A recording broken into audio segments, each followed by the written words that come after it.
23 décembre. Anecdote numéro 23. C'est certainement la vidéo sur laquelle j'y ai passé le plus de temps, presque un an, le cover de The Bitter End de Placebo.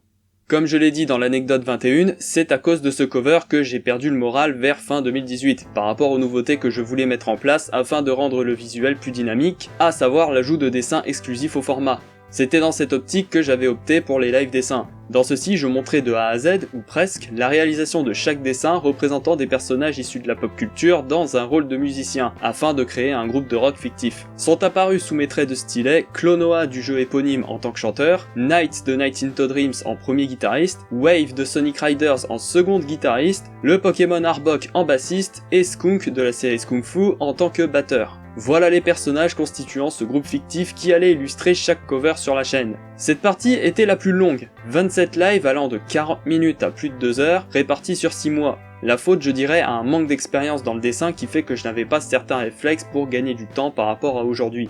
Mais je n'en avais pas tout à fait fini, car j'ai dû retravailler certains dessins hors live à cause de défauts mineurs comme une main mal dessinée ou un instrument trop petit, rajouter à cela une version alternative de 2 d'entre eux, celui de Klonoa pour les moments où ça ne chante pas, et celui de Knights pour les moments où un second chanteur intervient dans la chanson.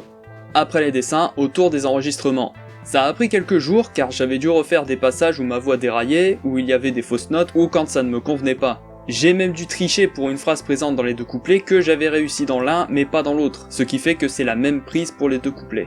Les dessins, ok, l'audio, ok, ne restait plus qu'à passer au montage et c'est là-dessus que tout se jouait pour moi. Mon plan était de faire une sorte de clip montrant les membres du groupe comme s'ils étaient en train de jouer la chanson comme on peut le voir dans les clips en général. Je plaçais les dessins de sorte à ce que la vidéo bascule d'un musicien à un autre, j'y ajoutais les mouvements de caméra, les zooms et dézooms, tout en suivant le rythme de la musique. Et pour finir, l'ajout des paroles en bas de la vidéo apparaissant à chacun de leurs passages dans la chanson.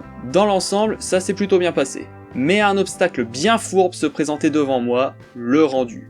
J'ai pour habitude de faire mes rendus en MP4 ou en WMV dans certains cas, sauf que là, sous ces 2 formats, la vidéo présentait des bugs au niveau des effets de flash et des paroles. Certaines phrases et certains flashs clignotaient. Le problème, c'est que ces bugs apparaissaient de manière complètement aléatoire. Dans un rendu, j'avais une phrase du premier couplet qui clignotait, dans le rendu suivant, c'est un flash et une phrase du refrain, etc., etc. À chaque rendu, il y avait toujours ces mêmes bugs. Fait important, c'est qu'avant, je rendais mes vidéos en 720p. Et pour ce cover, j'avais choisi le 1080p pour être dans les normes. C'est sans doute dû au fait que les formats que j'utilisais sont trop faibles pour le 1080p. En tout cas, c'est comme ça que je le percevais. Du coup, j'ai cherché sur Vegas Pro tous les formats compatibles avec mon montage. Pour cela, j'avais coché la case « Faire correspondre les paramètres du projet » et j'avais toute une liste de formats, audio seul et vidéo comprises. Je voyais dans cette liste des formats dont j'ignorais complètement l'existence. Mais le truc le plus hallucinant, c'est que dans la dizaine que j'avais essayé, une moitié rendait la vidéo encore plus dégueulasse, soit il y avait des saccades monstrueuses, soit les images étaient déformées, et l'autre moitié ne s'ouvrait pas. Carrément. On me propose des formats pour ma vidéo, mais après le rendu, impossible de les ouvrir. C'est complètement dingue! Mais heureusement, un format dans la liste fonctionnait, le MP4 tout en majuscule. Et là, plus aucun bug.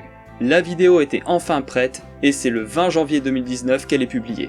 Autant vous dire que ça a été un immense soulagement pour moi, après toutes les péripéties que j'ai dû traverser pour ce projet. Je vous ai partagé aujourd'hui une des anecdotes qui me tenait le plus à cœur sur tout mon parcours de vidéaste sur YouTube. Et c'est sur ces paroles que s'arrête cette vidéo. Je vous souhaite donc une bonne journée et je vous dis à demain pour la prochaine anecdote des 10 ans de la chaîne.